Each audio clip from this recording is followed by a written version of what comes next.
को अब तक जो भी बताया गया, पढ़ाया गया, समझाया गया, सारे बच्चों को समझ में आ गया होगा। जिस बच्चे को किसी भी क्वेश्चन में, किसी भी चैप्टर में व्याकरण या स्पर्श का जो भी पढ़ाया हमने, स्पर्श में पढ़ाया हमने रैदास के पद, रहीम के दोहे और गिल्लू पढ़ाया गया। इसके बाद तुम लोगों को व्याकरण में पढ़ा दिया गया है वर्ण, वर्ण विच्छेद, अनुस्वार, अनुनासिक, नुक्ता, र के विभिन्न। इनमें जिस बच्चे को जिस चीज़ में भी कुछ दिक्कत आता है, कोई डाउट आती है, तो वो मुझसे पूछ सकता है, बिना हिचक पूछ सकता है। वीडियो के कमेंट बॉक्स में कमेंट लिख करके, वीडियो को लाइक करके, वीडियो देखो बार बार, और जो भी समझ में नहीं आता उसे पूछो। जैसे आज एक बच्चे ने मुझसे पूछा था कि मैम र के विभिन्न रूप, वो नहीं समझ पाया, उसे दोबारा पढ़ा दीजिए। हम र के विभिन्न रूप ध्यान देना। और वर्ण, वर्ण क्या है ध्यान दीजिए। वर्ण विच्छेद को समझने के लिए, ठीक है, वर्ण विच्छेद क्या है इसको समझने के लिए हिंदी की वर्ण व्यवस्था को समझना आवश्यक। हिंदी के वर्ण विच्छेद, वर्ण व्यवस्था, हाँ, तो वर्ण के प्रकार ध्यान देना। वर्ण को हम अक्षर भी कहते हैं। अक्षर, अ का मतलब होगा नहीं, अ उपसर्ग, शर मूल शब्द, तो शर में अ लगा तो बना तुम्हारा अक्षर। अ का मतलब नहीं, शर का मतलब विनाश। न क्षरत इति अक्षरा, यानी जिसका विनाश न हो उसे अक्षर कहते हैं। अक्षर दो प्रकार के होते हैं, स्वर, व्यंजन। स्वर ऐसे अक्षर जिन्हें किसी और वर्ण की सहायता नहीं लेनी पड़ती, जैसा कि आप लोग शुरू से ही पढ़ते आ रहे हैं। क्लास 1 से ही आपको अक्षरों का ज्ञान करा दिया गया है कि अक्षर क्या है। और इसमें अक्षर जो है दो है, स्वर और व्यंजन। ऐसे अक्षर जिन्हें किसी और वर्ण की सहायता नहीं लेनी पड़ती वो स्वर है। और व्यंजन, व्यंजन में ध्यान दीजिए, स्पर्श व्यंजन है। जिन स्पर्श व्यंजन में जिह्वा हमारे मुंह में किसी न किसी भाग का स्पर्श करते, इसलिए उसे स्पर्श व्यंजन कहते हैं। जैसे क वर्ग, क वर्ग में क ख ग घ ङ। इसके बाद च वर्ग आता है तुम लोग का च छ ज झ ञ। ट वर्ग ट ठ ड ढ ड़। त वर्ग त थ द ध न। प वर्ग प फ ब भ म। ये है 25 स्पर्श व्यंजन। स्पर्श व्यंजन के बाद आता है अंतस्थ। अंतस्थ में 4, य र ल व। उष्ण, उष्ण में श स ह। ध्यान देना बच्चों। अनुस्वार और अनुनासिक जो है वो अयोग वाह रहेगा। अनुस्वार जिनका उच्चारण करने में ध्वनि नासिका और मुख दोनों से निकलती है, उसे अनुस्वार कहते हैं। और अनुनासिक में ध्वनि सिर्फ नासिका से निकलते हैं, उसे अनुनासिक कहते हैं। इन्हें स्वर और व्यंजन की कोटि में नहीं रखा जाता, इसलिए इनको हम अयोग वाह कहते हैं, क्योंकि ये न तो स्वर में होते हैं न ही व्यंजन में। अब हमें आपको पढ़ाना है वर्ण विच्छेद को समझने के लिए हिंदी की वर्ण व्यवस्था को समझना आवश्यक है। हिंदी में र का प्रयोग देखिए।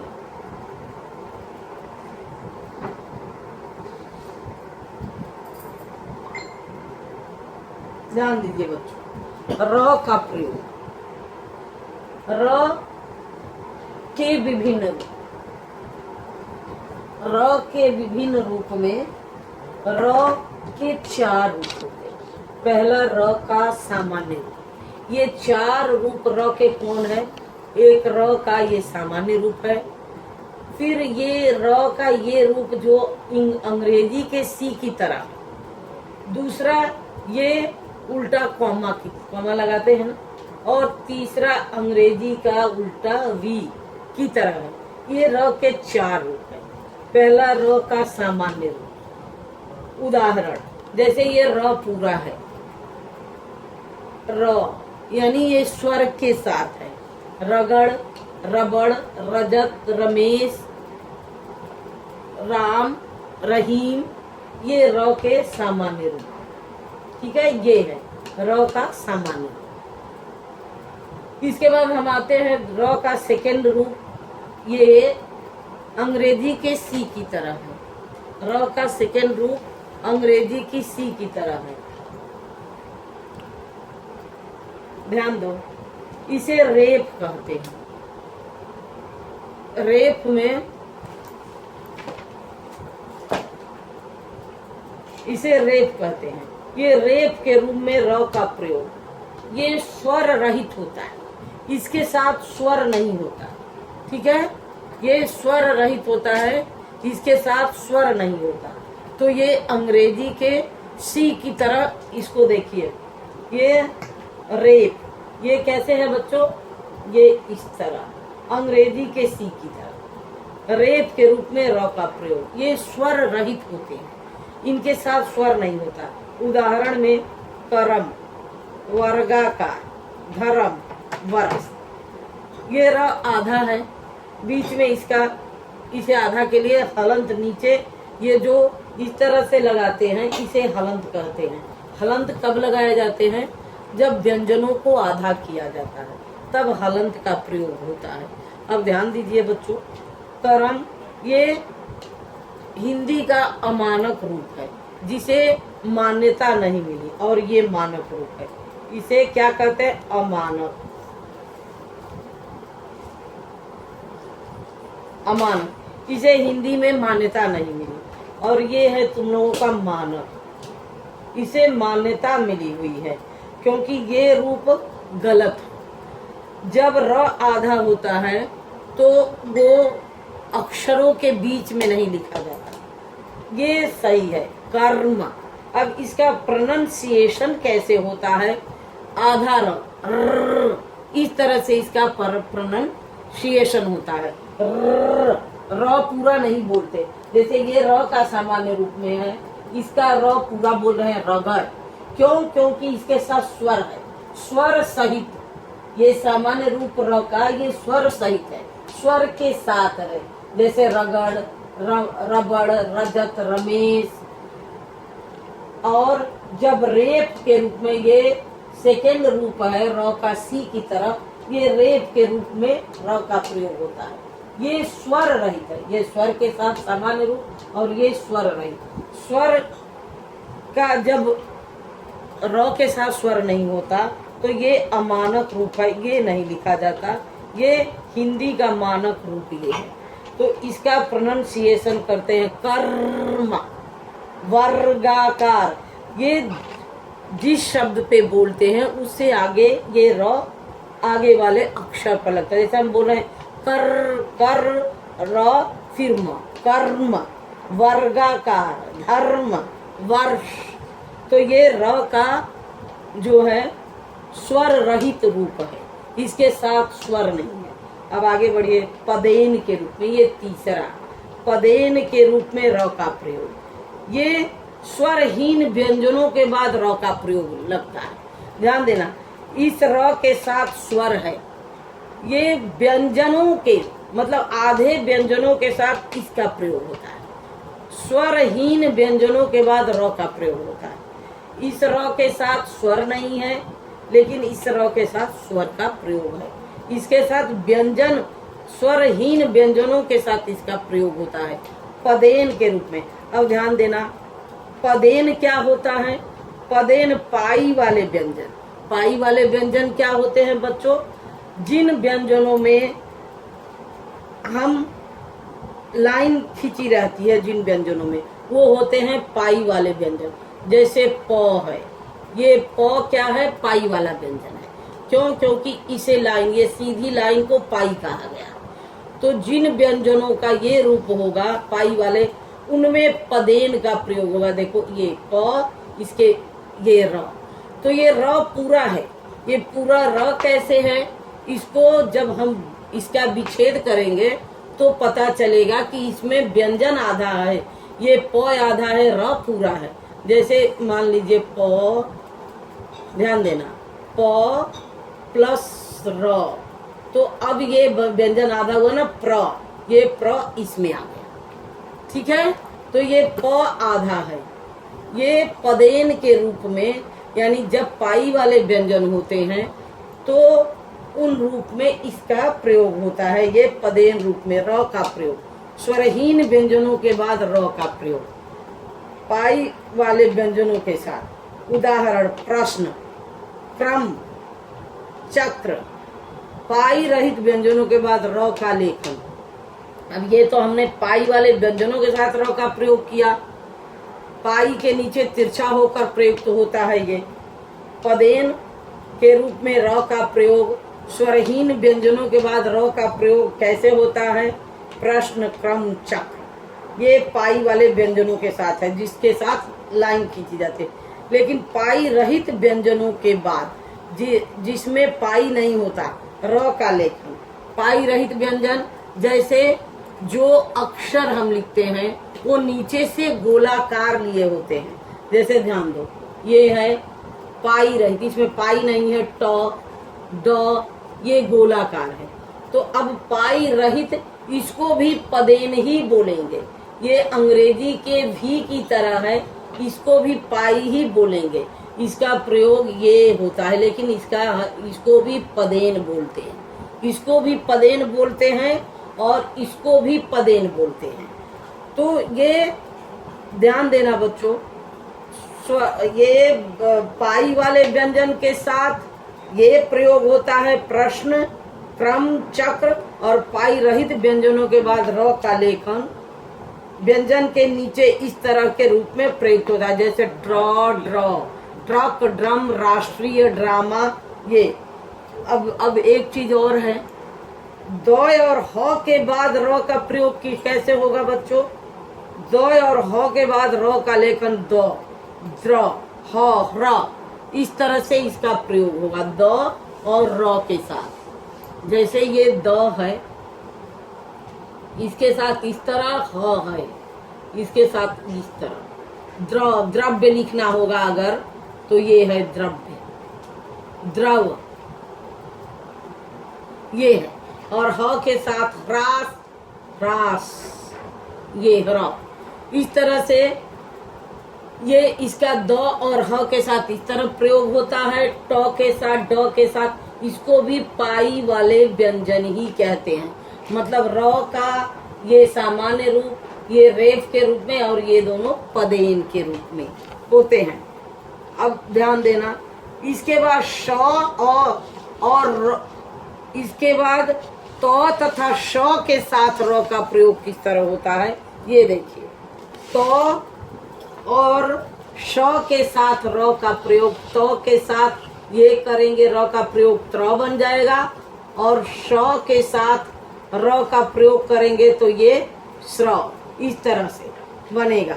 तो ये देखिए रूप, त्र, श्र। र के साथ ऊ तथा ऊ की मात्रा कैसे करते हैं? र के साथ ऊ तथा ऊ की मात्रा रू और रू। र के साथ जब ऊ की मात्राओं का प्रयोग किया जाता है तो र ये बड़ा ऊ की मात्रा है, र ये छोटा ऊ की मात्रा है। ध्यान देना, र के साथ ऊ और ऊ का प्रयोग कैसे करते हैं? र ये ऊ, ये र ये ऊ, ये है तुम लोगों का र का विभिन्न रूप। र का विभिन्न रूप।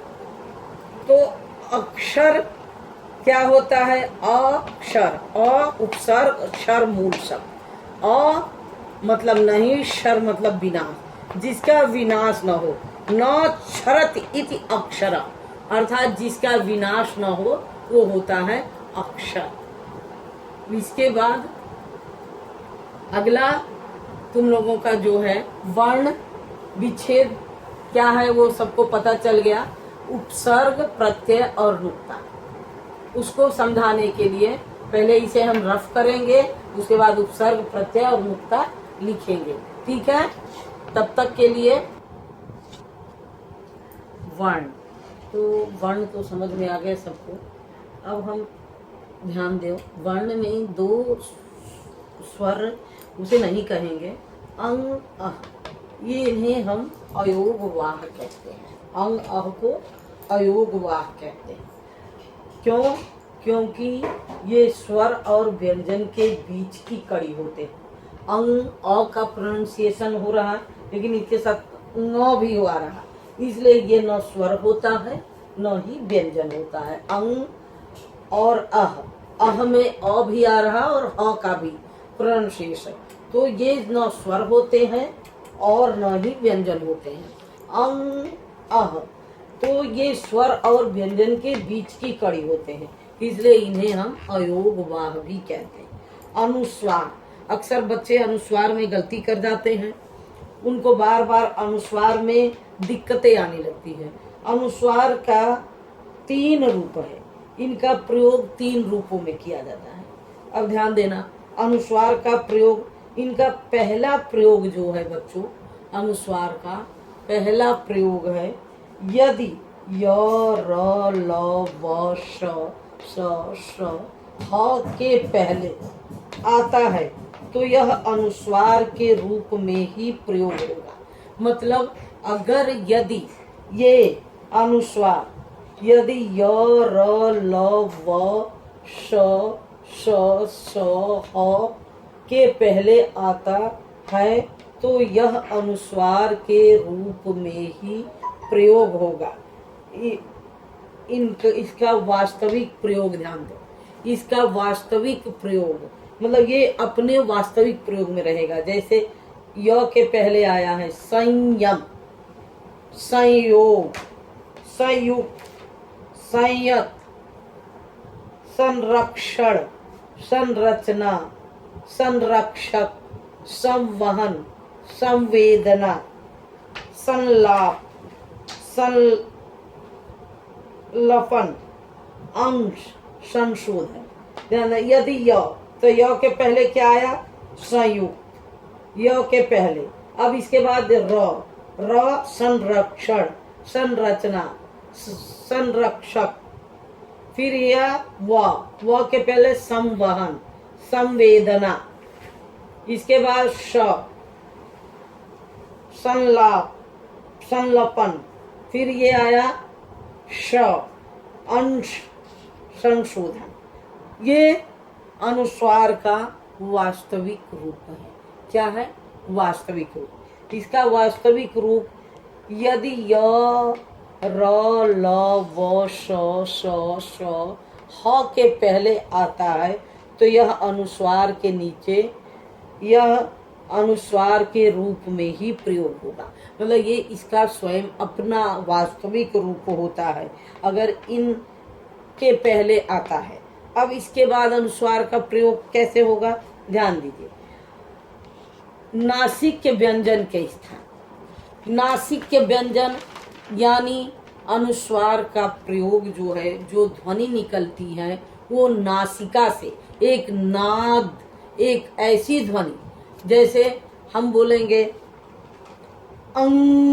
ऊपर को सिर्फ नासिका से, तो ये स्पर्श व्यंजन, स्पर्श व्यंजन यानी पंचमाक्षर, क वर्ग का 5वां अक्षर ङ, च वर्ग का 5वां ञ, ट वर्ग का 5वां ड़, त वर्ग का 5वां न और प वर्ग का 5वां पंचमाक्षर म।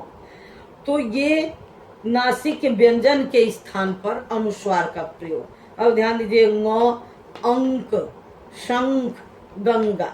तो इनके पहले अगर ये अनुस्वार आता है तो ये उसके पहले वाले अक्षर पर बिंदी के रूप में इनका प्रयोग होता है। जैसे क वर्ग का पंचमाक्षर ङ आया है, ङ, तो क वर्ग का, तो इसके पहले वाले अक्षर पर अंक, क वर्ग का ही ये है वर्ग, इसी वर्ग का ख, प, ख, तो ये पहले वाले अक्षर शंख, गंगा।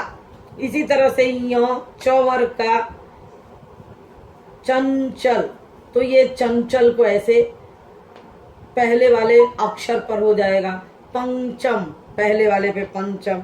इसी तरह से ट वर्ग का पंचमाक्षर ड़, तो इसी वर्ग का अगर आता है घंटा तो घंटा, कंठ, कंठ। त वर्ग का पंचमाक्षर न, दंत दंत, चंपा चंपा। अब इसके बाद पंचमाक्षर का प्रयोग ध्यान दीजिए। अनुनासिक, अनुस्वार और अनुनासिक, अक्सर बच्चे अनुस्वार और अनुनासिक को एक समझ लेते हैं, लेकिन ऐसा नहीं है। अनुस्वार और अनुनासिक दोनों अलग अलग हैं। अनुस्वार का प्रयोग जो है वो नासिका से होता है और अनुनासिक का उच्चारण अनुनासिक का नासिका और मुख दोनों से होता है। ये अनुनासिक जब शिरोरेखा के ऊपर मात्रा होती है तो अनुस्वार के रूप में इसका प्रयोग होता है, अर्थात बिंदी के रूप में। जैसे ये ई, ये छोटी बड़ी, ए ऐ ओ औ, तो जब ये इस तरह से आएगा तो अनुनासिक जो है, अनुनासिक यानी अनुनासिक चंद्र बिंदी और अनुस्वार बिंदी। तो अनुनासिक भी बिंदी के रूप में, क्योंकि यहाँ पे जैसे मान लीजिए ये आपका मैं है, मैं पे चंद्र बिंदी लगाने की जगह नहीं है, तो इस मैं पे चंद्र बिंदी लगाने की जगह नहीं होने के कारण ये मैं पे बिंदी के रूप में अनुनासिक का प्रयोग बिंदी के रूप में हो जाता है। ध्यान दीजिए, जैसे यहाँ पर मैं, नहीं, ये अनुनासिक ही है, चंद्र बिंदी है, लेकिन यहाँ पे बिंदी नहीं होने के कारण अनुस्वार के रूप में प्रयोग होता है। तो ये हुए अनुस्वार के 3 रूप। पहला अनुस्वार यदि य, र, ल, व, श, श, अ के पहले आता है तो यह अनुस्वार के रूप में ही प्रयोग होगा। इसका वास्तविक प्रयोग देखिए, संयम, संयोग, संयुक्त, संयत, संरक्षण, संरचना, संरक्षक, संवहन, संवेदना, संलाप, संलपन, संशोधन। और नासिक के व्यंजन के रूप में अनुस्वार का प्रयोग, ये ध्यान दे दीजिए कि नासिक के व्यंजन में जब इसी वर्ण का पंचमाक्षर इसी वर्ग का आता है तो ये अपने पहले वाले अक्षर पर बिंदी के रूप में प्रयोग होता है। अनुनासिक का प्रयोग जब शिरोरेखा के ऊपर मात्रा होने से अनुनासिक भी अनुस्वार के रूप में प्रयोग की जाती है। एक चीज और ध्यान दीजिए, जहां पर 2 पंचमाक्षर, ध्यान दीजिए बच्चों, जहां पर 2 पंचमाक्षर एक साथ आए तो अनुस्वार का प्रयोग नहीं होता। जहां पर 2 पंचमाक्षर एक साथ आए तो अनुस्वार का प्रयोग नहीं होता। जैसे सम्मत, ये अनुस्वार का प्रयोग नहीं होगा। अब इस तरह से अगर सम्मत लिखते हैं तो ये गलत है। इसी तरह जन्म, जन्म में अगर आप ऐसे जन्म लिखते हैं तो ये गलत है। सम्मान, सम्मान में ऐसे लिखते हैं तो ये गलत है। इस तरह से तो जहाँ पर 2 पंचमाक्षर एक साथ आए तो अनुस्वार का प्रयोग नहीं होता है। ये हुआ अनुस्वार, अनुनासिक और र के विभिन्न रूप। अब हमारी समझ से बच्चों आप लोग को कॉन्सेप्ट क्लियर हो गया होगा, सबको समझ में आ गया। जिस बच्चे को नहीं समझ में आएगा वो बार बार वीडियो देखेगा और मुझसे वीडियो के लिंक में पूछ लेगा, ठीक है। कमेंट बॉक्स में मुझसे संपर्क स्थापित कर सकता है, ठीक है।